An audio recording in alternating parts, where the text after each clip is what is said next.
अस्सलाम वालेकुम students, I am Babar Ali. आज का जो हमारा टॉपिक ऑफ डिस्कशन है वो बाइसेप्टर लिगेंड्स वाले चैप्टर का सेकंड लेक्चर है। पहले लेक्चर में हम पढ़ चुके हैं कि लिगेंड्स क्या होते हैं। जो आज हमारा टॉपिक ऑफ डिस्कशन रहेगा वो है मेटल कार्बोनाइल्स। तो मेटल कार्बोनाइल्स हम पढ़ेंगे, उनकी क्लासिफिकेशन भी हम पढ़ेंगे इस लेक्चर में।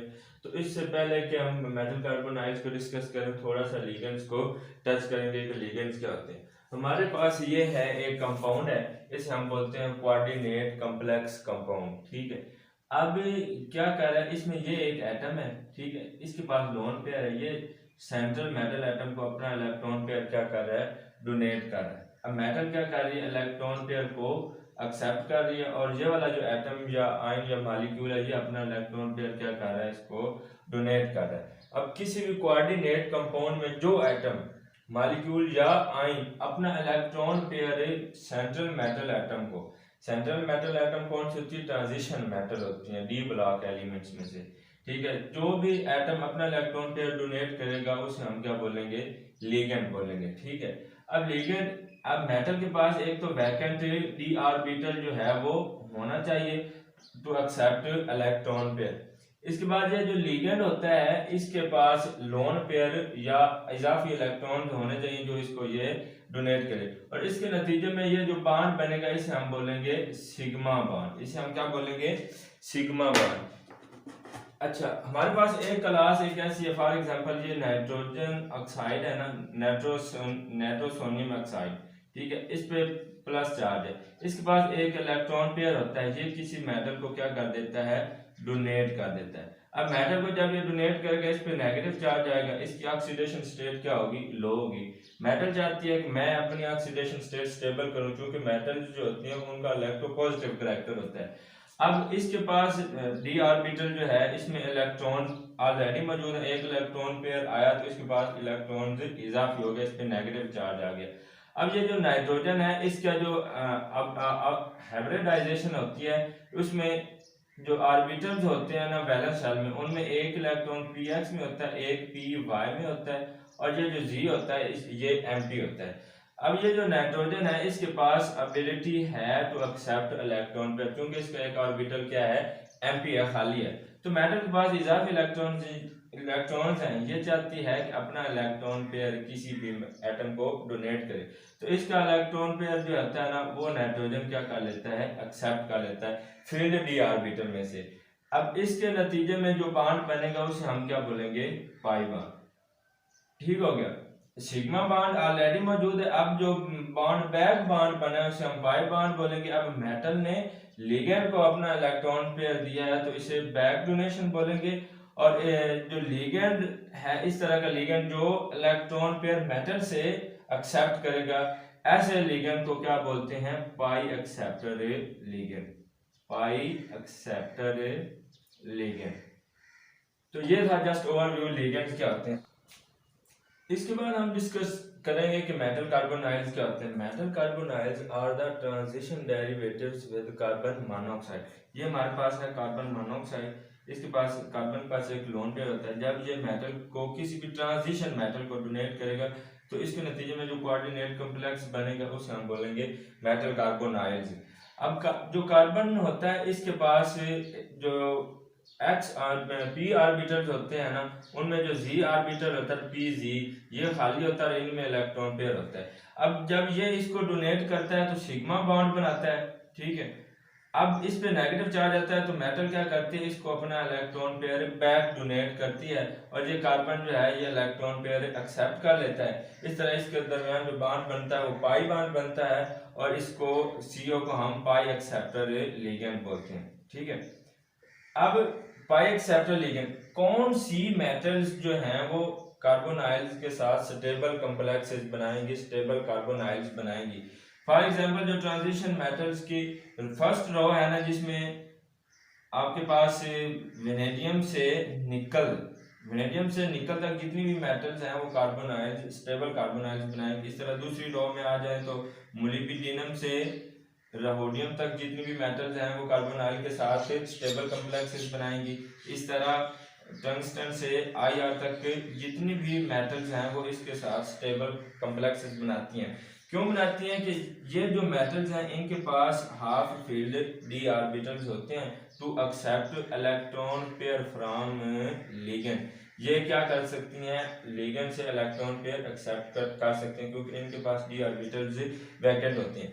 अब कार्बोनाइल जो है, कार्बोनाइल ग्रुप है, ये पाई एक्सेप्टर लिगेंड है, यानी कि ये पाई बॉन्ड भी बनाता है। तो इन जो मेटल्स के पास ये भी एबिलिटी होती है to donate electron pair to ligand या कार्बोनाइल, तो इसलिए ये स्टेबल कार्बोनाइल्स बनाती हैं। अब इससे पहले जो स्कैंडियम और टिक्टेनियम वाला ग्रुप होता है ना, वो वाला कार्बोनाइल के साथ स्टेबल कॉम्प्लेक्स या स्टेबल कार्बोनाइल्स नहीं बनाते।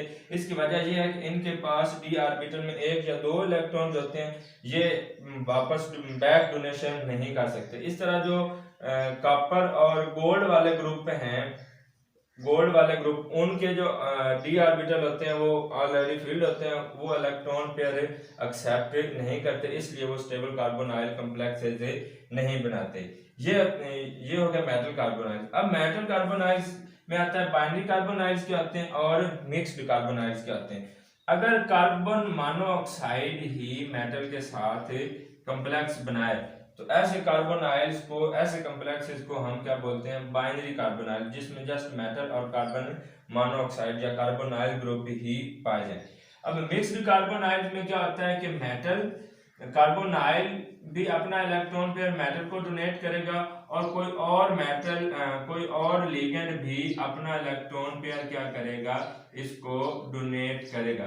तो ऐसे जो कार्बोनाइल होते हैं उनको हम क्या बोलते हैं, मिक्स्ड कार्बोनाइल। इसके बाद आ जाती है classification of metal carbonyl. Metal carbonyls की क्लासिफिकेशन 2 तरीकों से की है, on the base of metals पर मॉलिक्यूल, कि एक मॉलिक्यूल में मेटल्स कितनी है। दूसरी जो क्लासिफिकेशन है वो है on the base of ligands पर मॉलिक्यूल, कि एक जो मॉलिक्यूल है उसमें लिगेंड्स कितने हैं, मेटल को कितने लिगेंड्स इलेक्ट्रॉन पेयर डोनेट कर रहे हैं। तो पहले हम पढ़ते हैं on the base of metals पर मॉलिक्यूल। तो इसमें आता है mononuclear metal carbonyls. Mononuclear metal carbonyls are those carbonyls in which one metal atom accept electron pair, in which जिनमें जस्ट एक metal electron pair carbon monoxide से accept करे। इस तरह फॉर एग्जांपल इसका आप एक एग्जांपल ले लें, निकल टेट्रा कार्बोनाइल। अब देखिए इसमें जस्ट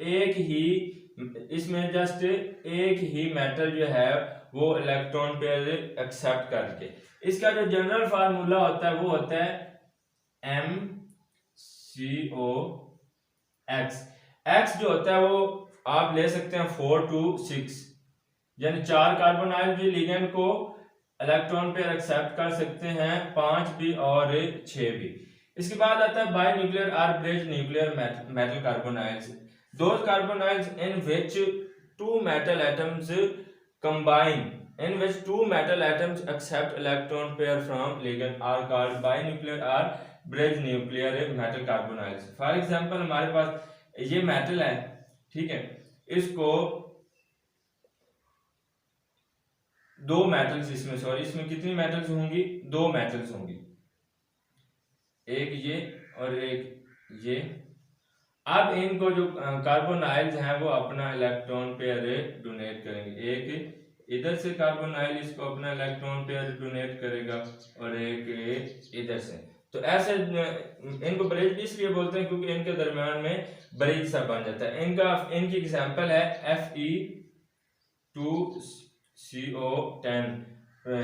इसमें 2 मेटल्स हैं और लिगेंड्स कितने, 10। इसका जो जनरल फार्मूला होता है वो होता है MCOX। जो X होता है वो आपके पास 8 से 10 तक हो सकते हैं कार्बोनाइल, इसमें M2 है, ठीक है। इसमें 8 से 10 कार्बोनाइल जो होते हैं वो अपने इलेक्ट्रॉन पेयर मेटल को डोनेट करते हैं। इसके बाद आ जाता है ये polynuclear metal carbonyl. Polynuclear metal carbonyls are those carbonyls in which more than 2 metals accept electron pair from ligands। For example Fe3CO10, इसमें 12, इसमें जो मेटल्स होंगी वो 3 या 3 से ज्यादा हो सकती हैं। इनका जो जनरल फार्मूला होता है वो इस तरह से होता है M3COX। अब X जो होता है वो हो सकता है आपके पास 11 से 18 तक, इतने कार्बोनाइल्स उन मेटल्स को अपना इलेक्ट्रॉन पेयर डोनेट कर सकते हैं। अब हम करेंगे on the base of ligands पर मॉलिक्यूल कि कितने लिगेंड्स इलेक्ट्रॉन पेयर मेटल को डोनेट कर रहे हैं। तो होमोलैप्टिक ऐसे कार्बोनाइल्स होते हैं जिनमें एक ही लिगेंड मेटल को अपना इलेक्ट्रॉन पेयर डोनेट करे, जिस तरह निकल टेट्रा कार्बोनाइल। ठीक है, इसमें देखें एक ही किस्म के एक ही टाइप के जितने भी कार्बोनाइल्स हैं वो अपना इलेक्ट्रॉन पेयर निकल को डोनेट कर रहे हैं। इसके बाद आता है हेटेरोलैक्ट्रिक मेटल कार्बोनाइल। हेटेरोलैक्ट्रिक में ये होता है कि एक से ज्यादा लिगेंड्स भी अपना इलेक्ट्रॉन पेयर मेटल को डोनेट करते हैं। कार्बन मोनोऑक्साइड तो होगा ही होगा, ये अपना इलेक्ट्रॉन पेयर इसको डोनेट करेगा। तो एक से ज्यादा लिगेंड्स जब भी मेटल को इलेक्ट्रॉन पेयर डोनेट करेंगे तो ऐसे में बनेगा हेटेरोलैक्ट्रिक मेटल कार्बोनाइल। तो ये था कि मेटल कार्बोनाइल क्या होते हैं, हमने लिगेंड पढ़ा, मेटल कार्बोनाइल का इंट्रो पढ़ा, बाइनरी कार्बोनाइल क्या होते हैं, मिक्स्ड कार्बोनाइल क्या होते हैं, इस बार हमने क्लासिफिकेशन की। तो जो हमारा नेक्स्ट लेक्चर होगा वो होगा मेटल कार्बोनाइल्स के स्ट्रक्चर पे। तो मिलते हैं किसी नेक्स्ट वीडियो में, तब तक के लिए अल्लाह हाफिज।